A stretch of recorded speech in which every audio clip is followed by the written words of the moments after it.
Well, I've got a story to tell you about Minot's Light. People that grew up in Cohasset know a lot about Minot's Light. It's always been there. It's off in the distance here behind me, about 3 miles off the coast. And it's for people that, like me, that grew up sailing and boating, it's just always been there. It's been kind of like a grandfather standing in the corner, keeping an eye on things. And it's always kind of tempting, you know. As little kids, it was a big adventure to sail out to Minot's and back, or to row out to Minot's was even a bigger challenge. And it has a tremendous amount of history. It's got a, you can look it up on Google, Minot's Light, and you'll find the history of the original lighthouse that didn't last a year, and the Joseph Anton and Joseph Wilson who fell to their deaths on April 17th, 1851, and how they built the new lighthouse out of granite, and it's stood all this time since 1860.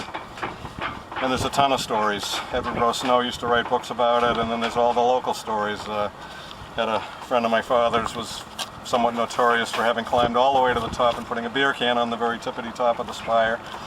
And they go on and on. But since 1947 it hasn't been manned, and the door's been sealed shut. And so we get out there, sometimes climb up the ladder, and some kids would jump off from the doorway. It's about 40 feet up.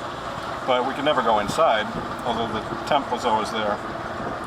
Well, it was summer '72, and we were out of high school, hadn't really taken on any big responsibilities yet. We were good friends, having a good time in Cohasset, and we had our cars and our boats, and we got around, and there were long summer nights, and a lot of people go down to the beach and look out at the lighthouse. It flashes 143, which a lot of people think is I Love You, and it's sort of a lover's lighthouse. So we're out of high school, and we're having a few beers, and we're in a friend of mine's barn. Billy Cowan had a great barn for getting away from the parents and having a little fun, and we're sitting up there on an August night, and it's kind of hot, and we definitely had a few beers, and we'd heard this rumor that the door was open. So we're thinking, should we go out and check it out? Well, it was midnight. Well, so what? We have to get up in the morning. It's dark. Well, not really. It's a full moon. And we might get caught, but really there's nobody who's going to catch us at midnight out there, so let's go for it. So we head out. We come down to the yacht club right here. Billy Cowan had a Boston whaler, and that's how my story begins. A hot August night, a strong southwest breeze, 6 Buzz Cohasset boys heading out on the high seas. Willie White, Chris Macklin, our friend we call Seal. We left the dock after midnight with Billy Cowan at the wheel. Now, if the truth be told, the seas weren't that high, but 5 of the boys were, and, well, okay, so was I. But we knew where to steer, which rocks to beware, we knew the best route to the lighthouse. A dare. We'd heard that the door, which is usually locked, was now open wide. We had to go check it out, even if we were half-crocked. The ride out was a blast, full of laughs and cajoles, not a worry among us as we sped past the shoals. Now, the lighthouse itself looks really small from the coast, but it gets really big when you get right up close. So we reached up from the boat to the ladder, from the boat to the stairs, all rusty and crusty with seaweed hanging like hair. 5 of us climbed, and to our delight, the door was wide open. The rumor was right. We got to the first floor, about 40 feet up, and left Billy behind to stay in the boat. After all, it was his boat, and he was the responsible one. What would we find? What was inside? First floor, not much but pigeon shit. Second floor, more. Folding cots, batteries, rope, flashlights, canned food, lots of good tools. A treasure to plunder for 6 drunken fools. The next floor was cool. All glass lenses and bulbs to keep that light flashing, 143, while the waves kept a-crashing. I remember having a thought, like a premonition, but deeper. I could live here a while, be a lighthouse keeper. But one of the boys snapped me out of my daze. He was all the way up to the top of the stairs. Up to the balcony, holding the rail. The view was spectacular. Hey, remember when the guy says, drop the vernacular? Curly says, vernacular, it's a derby. Sorry, I digress. Out on the balcony, big shit-faced smiles, good friends, good times, we could see for miles. I can hear that Who song playing. I can see for miles and miles. It was a great time. Provincetown to the east, Gloucester to the north, Boston to the west, all of Mass Bay. This view was the best. I highly recommend it. What an incredible sight. If you ever get the chance, take it, even at midnight. We soaked it all in. We had reached our goal. The lighthouse was ours on Minot Light Shoal. When Billy walked up, it seemed fair enough. It was his boat that brought us here, and besides, he brought 6 more cold beers. Check it out, Billy. Look at this view. It's awesome. The stars, the moon, the lights, the ocean, the boat. The boat? The fucking boat broke loose. Yeah.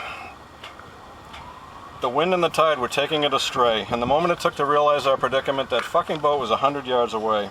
We ran down the stairs as fast as we could, hoping that maybe it was an illusion, but no, that fucking boat was gone. A Boston whaler out wailing in the waves, total confusion. I felt it first. We all dropped our jaws. I started to wonder what laws we were breaking. We were hopelessly stranded. Personally, I started looking for a place to sleep. Well, I would have spent the night working on my alibi and praying for some lobsterman to come to our rescue before the Coast Guard found us. No one knew we were out there. But I can't speak for all of the guys, but I do know one thing. Chris Macklin was not thinking about a place to sleep or who might rescue us in the morning. He handed me his wallet, kicked off his shoes, and jumped out the door and splashed into the water 40 feet below. It was about how far it was to the bottom, by the way, 40 feet down, 40 more to go. Chris would either be dead or he'd be the hero. It was no laughing matter now. This was dead sober serious. From the moment Chris jumped, there was no turning back. The boat was gone. The ladder was well out of his reach. It was a very serious situation. No day at the beach. The odds were against him. But two things helped. The water was fairly warm. Now, if you've been to Sandy Beach on a hot August day, you know that means it still feels cold, but it could have been worse. And the current, a strong outgoing tide, it was pulling that boat away so fast, but now it was pulling Chris too. He only had to outswim the force of the wind on the boat, but it was a stiff breeze and that boat had a big head start, blowing away into the darkness straight offshore. And there was a problem, the first of a few. From his new point of view, at sea level, in the dark, Chris couldn't see the boat. He started swimming and we ran back up to the balcony where we could see the boat. At least it was white, and we guided Chris to the left, to the right. He swam just as fast and as long as he could until he was a speck in the dark in the waves.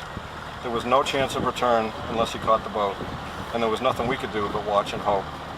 It felt like an eternity. He swam a good half mile, maybe more, but he made it. He fucking made it.